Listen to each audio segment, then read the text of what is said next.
E agora você acompanha pela Rádio Rio de Janeiro o programa Estudo das Obras de André Luiz.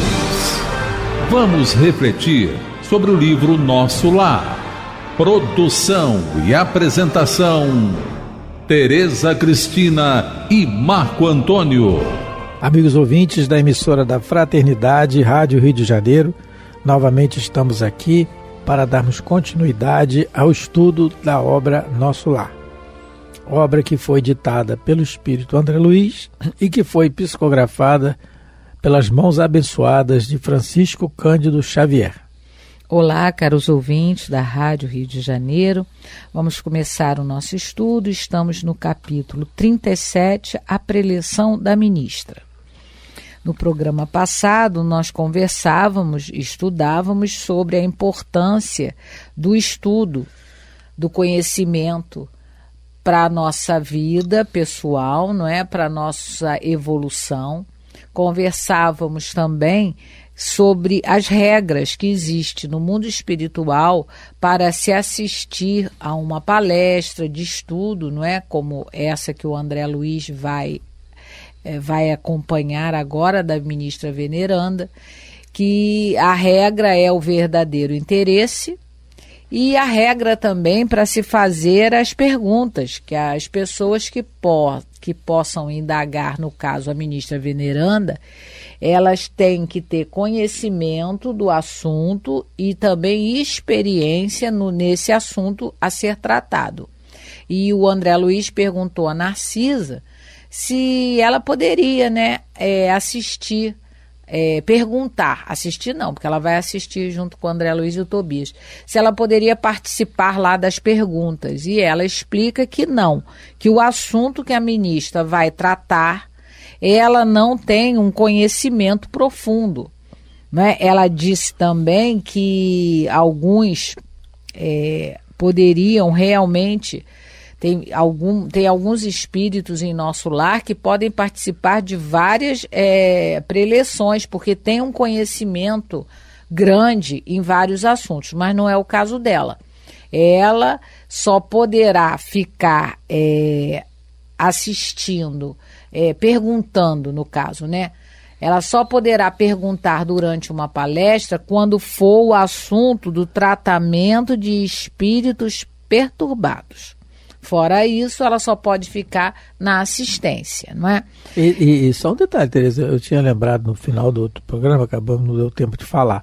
Mas quando fala assim, posso sentar-me ali somente nas noites que a instrutora verse sobre o tratamento. Nós estamos falando da questão da obediência do espírito, do que ela pode falar, do que ela pode perguntar e tudo, né?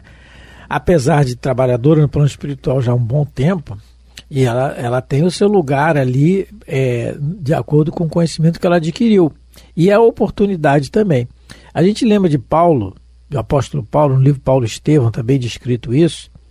Paulo, depois que ele era orador, já antes de conhecer Jesus, né? Ele ia ser o chefe lá do mandatário do Sinédrio, de Jerusalém, da toda a raça judaica na época. E aí ele se torna cristão e ele passa 3 anos no deserto, no oásis de Dan. 3 anos, no silêncio. Depois ele passa mais... Ele acha que depois de 3 anos já vai começar a divulgar o evangelho. E não é assim. Depois ele passa mais 3 anos na sua roca, tecendo as suas sandálias para o seu sustento. Não era roca, não. Roca não, desculpa, eu falei roca. Na sua máquina lá tear. Tear, isso, tear, desculpa, no seu tear. No seu tear lá, costurando o seu sustento, já frequentando já a comunidade cristã e tudo mais. Mas ele só começa a pregar efetivamente o evangelho depois de 6 anos. 6. De estudo e meditação. Então, o grande divulgador do cristianismo no mundo, que é Paulo, sem ele não teríamos cristianismo no Ocidente, sem a sua coragem e sua bravura, ele esperou 6 anos. 6. Isso. Né? Só pra Nós gente comentamos também no programa passado acerca de que, infelizmente, nessa nossa época em que vivemos, todo mundo se arvora em saber de tudo. Ninguém tem a humildade hoje em dia de dizer, não, esse assunto eu não sei, eu não conheço, mas não é, infelizmente a gente tem que se vigiar muito. Porque até essa que vos fala, às vezes eu quero dar opinião sobre coisas que eu realmente não conheço. Se eu não conheço, não posso dar opinião. Eu tenho que dizer, não, isso eu não sei. Então a gente vai ter que aprender isso, essa regra para a nossa vida. Se a gente desconhece um assunto, é mais honesto a gente dizer, ó, isso eu não sei. Por quê? Abrem-se hoje em dia canais no YouTube para falar coisas de que a pessoa não... A gente percebe que a pessoa não tem o mínimo conhecimento da coisa, ela não parou para estudar, não parou para meditar, ela vai jogando informações de daqui e dali e muitas pessoas seguem. Aliás, né? Então eu lembrei no programa passado daquilo que Jesus nos orientou sobre não creais em todos os espíritos, né? No Evangelho segundo o Espiritismo, no capítulo 21, Kardec, né, traz a lembrança a frase de Jesus sobre: tende cuidado para que alguém não vos seduza. Porque muitos virão em meu nome, dizendo, eu sou o Cristo, e seduzirão a muitos. Levantar-se-ão muitos falsos profetas, que seduzirão a muitas pessoas. E porque abundará a iniquidade, a caridade de muitos esfriará. Mas aquele que perseverar até o fim se salvará.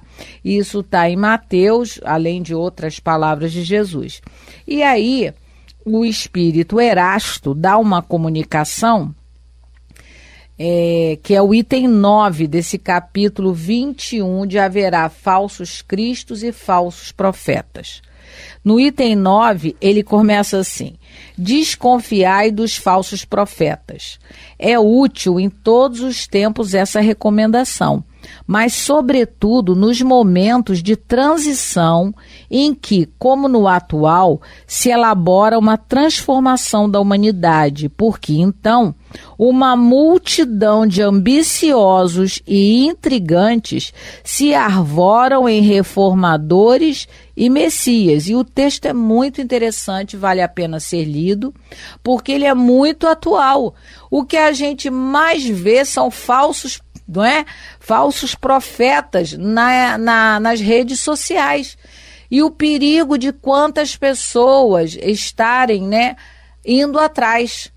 Porque, como ele coloca, são pessoas ambiciosas e intrigantes.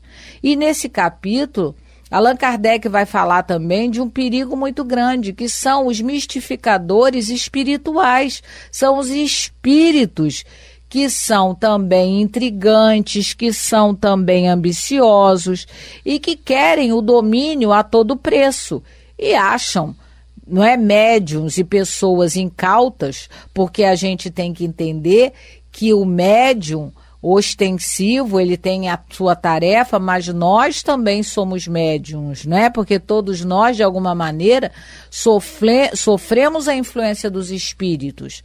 E a mediunidade oculta, o próprio André Luiz, não lembro qual é o livro, ele fala de um rapaz que ele está escrevendo uma matéria, ele é um jornalista, ele é um escritor, ele está escrevendo uma matéria sobre um crime que aconteceu, mas o André Luiz está observando que ele está sendo intuído por um espírito que quer denegrir a imagem de uma moça, que ela estava envolvida nesse crime. Então imagina essas pessoas que vão, né, para as redes sociais para inventar mentira, para colocar medo no povo, porque o povo com medo é um povo manipulado. Um menino lá na nossa casa, na aula de evangelização no sábado passado, ele falou, tia, hoje o mundo vai acabar porque ia ter um eclipse, alguma coisa assim. Eu tive porque ele, tia, eu vi na internet que é o fim do mundo, isso é verdade, quer dizer, e as pessoas se utilizam, esses falsos profetas, que esse espírito, né, Erasto, está mandando essa mensagem para que a gente fique atento. Então, no mundo espiritual, isso não acontece. Nas colônias superiores, as informações só podem ser dadas porque por quem tem conhecimento. Só podem fazer perguntas as pessoas que estão realmente interessadas e têm um conhecimento e uma prática do assunto. Isso que a gente está comentando, a gente está abrindo o raciocínio, estendendo, da importância que a gente tem que ter na questão do conhecimento, na questão da disciplina do conhecimento, né? O Allan Kardec, na pergunta de número 898 do Livro dos Espíritos, ele pergunta às entidades venerandas eu vou ler a pergunta. Sendo a vida corpórea apenas uma estada temporária neste mundo e devendo o futuro constituir objeto da nossa principal preocupação, será útil nos esforcemos por adquirir conhecimentos científicos que só digam respeito às coisas e às necessidades materiais? Então, para que eu vou estudar trigonometria? Para que eu vou estudar química? Se a questão real é a questão moral. Aí os espíritos respondem, sem dúvida. Primeiramente, isso vos põe em condição de auxiliar os vossos irmãos. Olha aí a questão do auxiliar. Olha aí a função que a veneranda está colocando aqui, auxiliar. O auxílio, o conhecimento é aquilo que Paulo nos diz, Paulo de Tarso. Quem conhece é devedor daquele que não sabe. Aí ele continua, depois o vosso espírito subirá mais depressa, se já houver progredido em inteligência, porque é o progresso intelectual que impulsiona o moral. Agora vem muito interessante para a nossa observação aqui do que nós estamos estudando no livro. Nos intervalos das encarnações, aprendereis numa hora o que na Terra vos exigiria anos de aprendizado. Porque é o interesse. Quando desencarnar, eu vou ser a mesma pessoa que eu sou encarnado. A diferença é que eu não vou ter mais o corpo somático. Eu vou ter um outro corpo, espiritual, perispírito.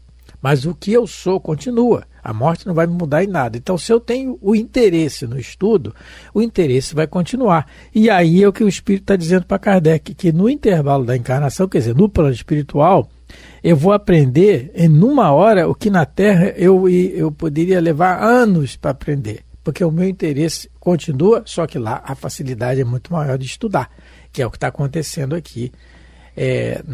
Que nós estamos lendo aqui da instrução da ministra. Isso. Então vamos começar na leitura de hoje, parágrafo 15. Muito curioso o processo a aduzir. O governador, prosseguiu a enfermeira explicando, determinou essa medida nas aulas e palestras de todos os ministros, a fim de que os trabalhos não se convertessem em desregramento da opinião pessoal, sem base justa, com grave perda de tempo para o conjunto. E a gente já viu que o tempo na colônias superiores é algo muito precioso. Os ministros, eles têm muitos afazeres, não é?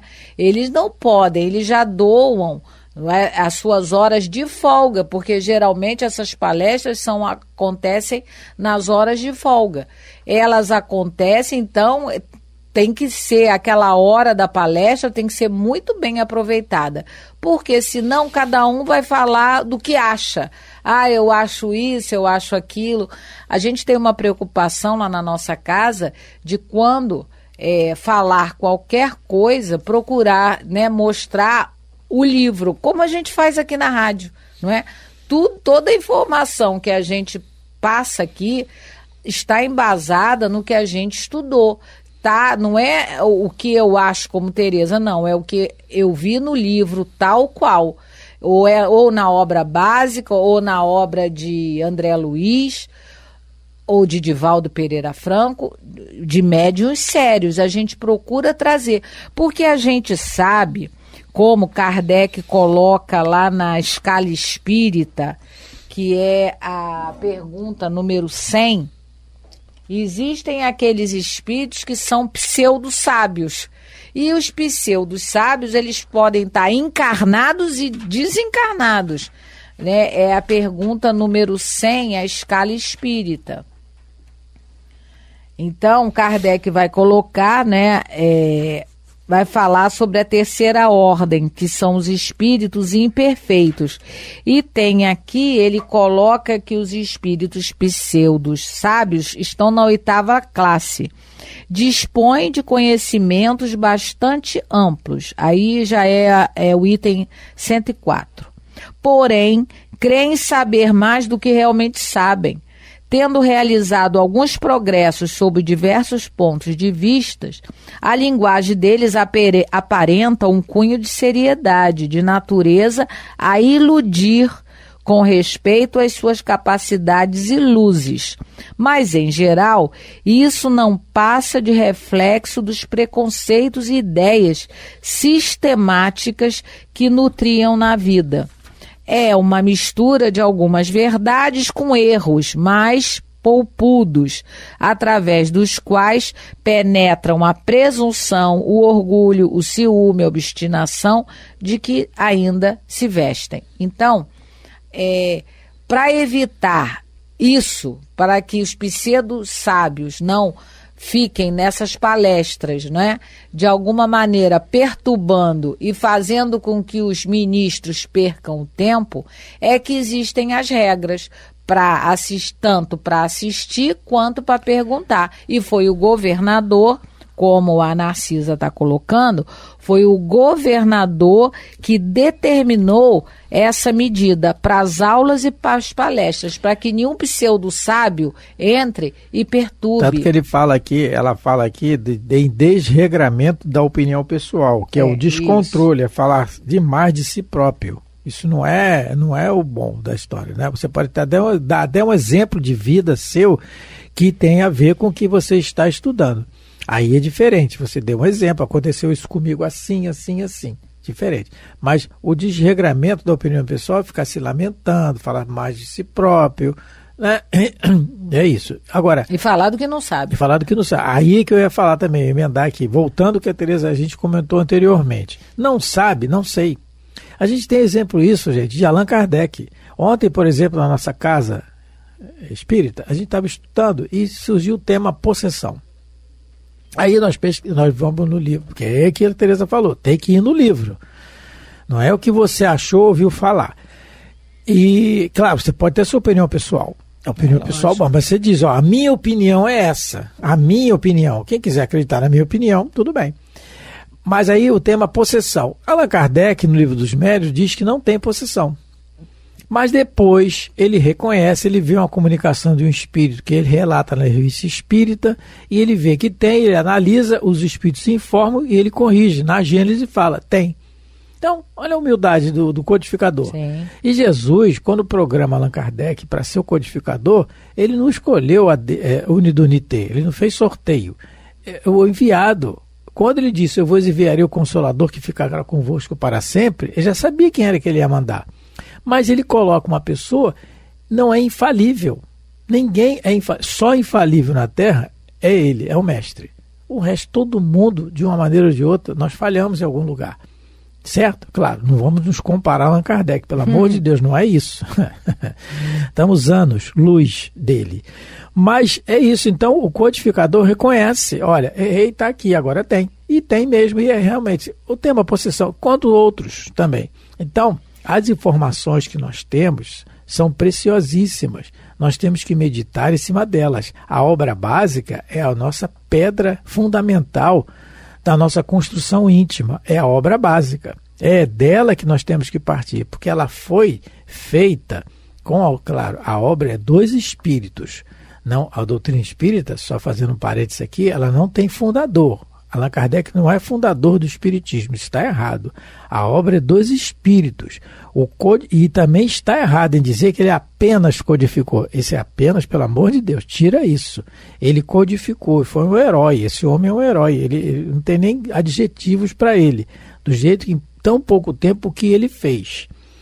Então, consegui compilar genialmente num livro de perguntas todas as informações que Jesus nos traz sobre a vida. Que era uma novidade para a época. Que era uma novidade para a época, educador por excelência, por excelência. Então, tem que ser venerado mesmo. Então, mas é uma pessoa que quando errava, consertava o erro e reconhecia. Isso foi com todos os missionários de Jesus na Terra, todos. Isso. Todos eles, quando erraram, caíram em si e reconheceram. E o grande exemplo que a gente tem é de Pedro, por exemplo. Caiu em si, negou Jesus, negou, errou, mas caiu em si e foi à frente. Então, Quando a gente não souber, é isso que ela está falando aqui, de desregramento da opinião pessoal, que a gente se abstenha. Eu não sei. E não é vergonha isso, pelo amor de Deus, eu não sei. Eu não sei, eu vou procurar saber e pronto. Coitado daquele que se enfeita, lá, faz um teatro, às vezes numa palestra, e com a empáfia, tenhamos pena dele, porque ele vai desencarnar e vai cair na realidade. Não é? Isso. E aí, agora ela vai dar, no caso, a Narcisa vai explicar para o André Luiz uma coisa importante. Quaisquer dúvidas, quaisquer pontos de vista verdadeiramente úteis poderão ser esclarecidos ou aproveitados, mas tendo em vista o momento adequado. Então, o que ela está dizendo? Olha, o governador estabeleceu essas regras, mas não é que as pessoas que tenham verdadeiramente as suas dúvidas, elas não vão poder perguntar, mas tem que ser na palestra certa, no estudo certo. Então, como a Narcisa falou, a gente vai ver aqui que a palestra da ministra vai ser sobre o pensamento. Lógico, o pensamento é tudo na nossa vida. Mas as dúvidas da Narcisa, elas vão ser expostas no dia que houver uma palestra, como ela falou, sobre espíritos dementados. Então, tem oportunidade para todo mundo, mas porque às vezes a gente lá na nossa casa espírita, a gente fala muito da nossa casa porque é a nossa experiência pessoal. A gente está falando sobre um assunto e às vezes uma pessoa pergunta, vamos dar um exemplo, estamos falando de batata e a pessoa pergunta sobre carro, sobre automóvel, mas o que tem a batata a ver com automóvel, né?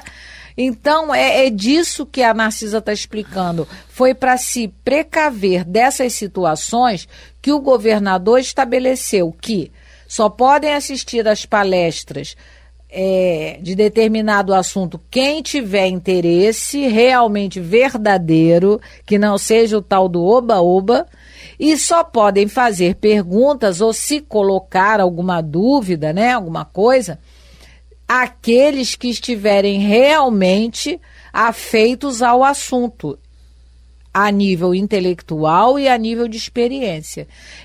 Mais que todo mundo, né? Mas aí ela finaliza dizendo isso, mas todo mundo, no momento certo, na palestra certa, se realmente for uma coisa útil, ela vai poder se manifestar. Porque também, numa reunião de estudo, conforme lá na nossa casa, a gente faz a reunião sentado assim em círculo, não é palestra, cada um com um livro na mão. E a pessoa pode questionar. Os espíritos que estão ali podem intuir a pessoa a fazer uma pergunta. Sim. É natural, é lógico, a pessoa está com dúvida. A pessoa está passando por uma aflição, um problema muito sério, queria saber.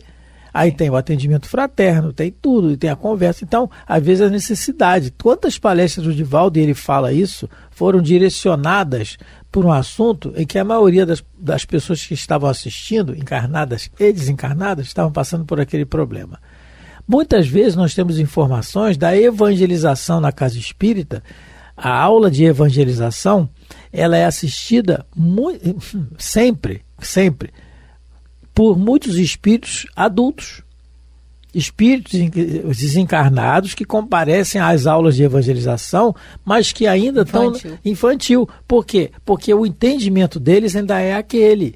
Então, o evangelizador muitas vezes está dando aula para as crianças, mas não sabe muito que às vezes está dando aula para muitos adultos. Conhecimento que estão ali, falando, por exemplo, da criação divina, falando do nascimento de Jesus, para as crianças pequenas, lá de seus 5 aninhos, 6 aninhos. Então, não nos enganemos, né? E isso. O tempo também não para aqui, continua. Ele é o grande trabalhador aqui, o nosso relógio aqui, o cronômetro já está encerrando já. Né, Tereza? Então, estamos encerrando mais uma etapa. No próximo programa a gente vai continuar. Muito obrigado pela atenção, pelo carinho, mandando um abraço para o seu Jorge e para o seu Nilton também, né? Está sempre nos acompanhando. Um abraço para os dois. Muito obrigado pela atenção, pelo carinho de todos.